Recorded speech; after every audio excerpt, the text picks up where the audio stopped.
Thoth was a priest king of Atlantis for thousands of years and stayed on Earth until 15 years ago when he gave all of his memories and understanding about sacred geometry to a man named Drunvalo Melchizedek. The Merkaba is formed out of 3 star tetrahedrons overlaid on top of each other.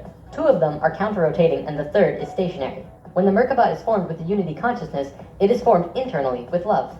When it is formed externally through the Lucifer experiment, it does not have that love and can become unstable very quickly. The Martians' attempt at controlling the world took place on one of the small islands in the west of Atlantis. This place today is known as the Bermuda Triangle. It's a triangle because the top of the stationary tetrahedron of the Merkaba is actually sticking out of the water there, which causes a huge electromagnetic imbalance in that area. Many planes and boats have reported to have gone missing there. They just vanished without a trace. The imbalance is multidimensional, and in many cases these ships and planes have been sucked into different dimensions, never to be seen again. That Merkaba is still there on the seafloor today, but from what I know, it's going to be corrected soon. The Nacals did their best to save Atlantis. They sent most of the lower dimensional beings back, at least as many as they could, and sealed up the dimensional tear. Despite this, the situation got really bad, really fast. All of the economic systems collapsed. Financial, social, and all concepts of how life ought to be completely broke down. Everyone on Atlantis began getting sick with weird diseases, and the entire continent went into a state of survival. Life was no longer about living. It became about surviving until tomorrow. It was a literal hell on Earth. The Nacals had no idea what to do. They were children compared to the events that had been thrust upon them. So they prayed. They prayed to the highest levels of conscious life in the universe, asking for help from anyone who could hear them. The problem was reviewed on many high levels of life, who I am drawing as the Justice League because the 11th and 12th dimensions are completely incomprehensible to us in our current state. What they told us was this: we were going to fall. We were going to hit rock bottom, level 1, the lowest place we possibly could be in the universe and still survive. Also, we were changing polarity. We were no longer a female species, so we were starting from square one as a male species. And finally, and this was the shocker, we would only have 13,000 years to return to Christ consciousness. Normally, it takes hundreds of thousands of years for a species to get to Christ consciousness. We had to do it in a fraction of the time. If we didn't, we would not survive. This has never happened before in the universe, ever.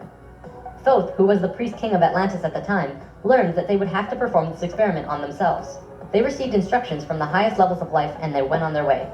Thoth proceeded with a being named Ra and Aragat, who were previous kings of Atlantis, and began the experiment. To understand what they did, we have to talk about consciousness grids. A planetary grid is an etheric crystalline structure that envelops the planet and holds the consciousness of any one species of life. This grid does have an electromagnetic component associated with the 3rd dimension, but it also has a component for every dimension as well. These grids are geometric, of course, and science will eventually discover that there is a grid for every species in the world. Each of these grids have their own geometry and are unique. There's not another one like it, just as the species itself are unique. These grids give off light as well, and from space they can be seen as the source of the bluish glow around the Earth. What Thoth and friends had to do was create a synthetic Christ consciousness grid, allowing humans to ascend to Christ consciousness in a very short time. But first, let's talk about the science behind the grid. Perhaps you've heard of the 100th monkey experiment. Over a span of 30 years, scientists were researching a species of monkey called Macaca fuscata on an island in Japan. They were providing the monkeys with sweet potatoes by dropping them in the sand. The monkeys liked sweet potatoes, but they didn't like the sand and dirt so much. A few monkey children figured out that they could wash their sweet potatoes, and some of them taught the technique to their parents. Only a few of the adult monkeys did this though. This went on for some time, until one day, the monkeys who actually knew the technique hit critical mass. And bingo! The technique started spreading faster than it did before. Monkeys started learning it really easily, across all of the Japanese islands nearby, as well as on the mainland. They knew that there had to be something that wasn't yet understood about how a species is connected to itself. So, what did we do? We tried it on humans. Our research team made a picture out of human faces. About 100 faces hidden within a single picture, but at first glance, you could only see about 6 or 7. They did several surveys with a few hundred people in Australia and said, alright, find the faces. Most people could only pick out 6, 7, 8, 9 or so, not many more. After that, the research team went to Britain and aired the picture on a closed cable BBC special that was shown only in England. They showed where all of the faces were, every last one. Half of the research team, which stayed in Australia, did the experiment again with new subjects, and lo and behold, people were just naturally able to see more faces. After this experiment, they knew that something definitely connects us all, and the field of noetics is learning more about it daily. It's mass consciousness. In Lesson 11, I showed you the 3 levels of consciousness. Each of these levels have their own consciousness grids around the planet, and our 2nd level grid is based on squares and triangles. Many governments of the world, especially the Russian and US governments, were studying our grids back in the 60s and probably earlier. When mapping out the grid on the planet, you find little military bases on many of the nodal points of the grid. There are tons of these bases way out in the middle of nowhere, like on little islands like Guam.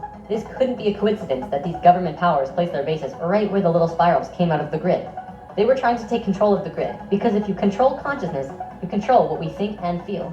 Of course, there was another organization that had its hand in both of these governments, and still do, and we will discuss them soon enough. This grid is visible through astral projection as well. 13,000 years ago, it began. Thoth, Ra, and Aragat were to create a global complex that was able to build a synthetic Christ consciousness grid over a 13,000-year time period. The first thing they did was to fly to a place which is now called the Giza Plateau, but back then it was known as the land of Shem. It was also a rainforest back then as well, not desert like it is today. First, they created a grid around the planet fourth dimensionally, and then began to construct it in the physical third dimension. They went to the male energetic axis of the Earth and constructed a complex which today is called the Solar Cross. These men were sixth-dimensional beings at that time and were living at a very high level of consciousness, so whatever they thought happened instantly. It was that simple. According to Thoth, he built the Great Pyramid, not the Egyptian king Cheops. Thoth says that it was built 200 years prior to the pole shift and built very quickly. These pyramids were aligned precisely with both Fibonacci and golden mean spirals emanating from out of the Solar Cross. Interestingly enough, Edgar Cayce also channeled that the pyramids were constructed in this time. The pyramids were also found to be built from the top down. The stones on top were placed first, which has baffled researchers ever since. Every time more is learned about the pyramids, we move further into dark on understanding how they were formed. If what Thoth says is true, well, that explains everything.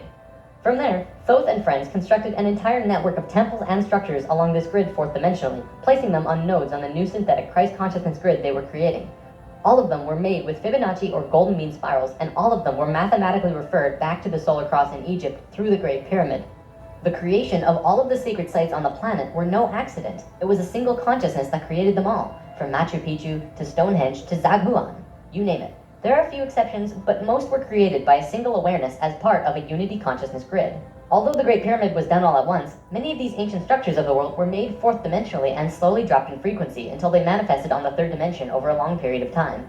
Richard Hoagland's research brings this forward, but he wasn't the first either. They showed how one sacred site is extrapolated from another to another to another. A hot topic of discussion right now are ley lines. These are simply geometric relations between sacred sites. Archaeologists are now finding these huge connections between major spiritual sites in the globe, and now we know why they're connected. These sites had to be built physically so that the Christ consciousness grid could manifest. In a way, think of the physical sites as the wiring of a giant wireless electrical system, and then it needs about 13,000 years of continuous energy flow for it to actually turn on. And just so that you're not left in suspense, yes, the grid was completed. It came to life and is now active, though not really used. Congratulations, Earth! We actually survived. Not only has Thoth told us this in person, but he's also written it down in the Emerald Tablets.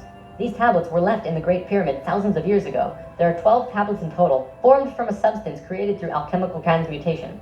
They are imperishable, resistant to all elements and corrosion. Their atomic structure is fixed in place, and no change can ever take place.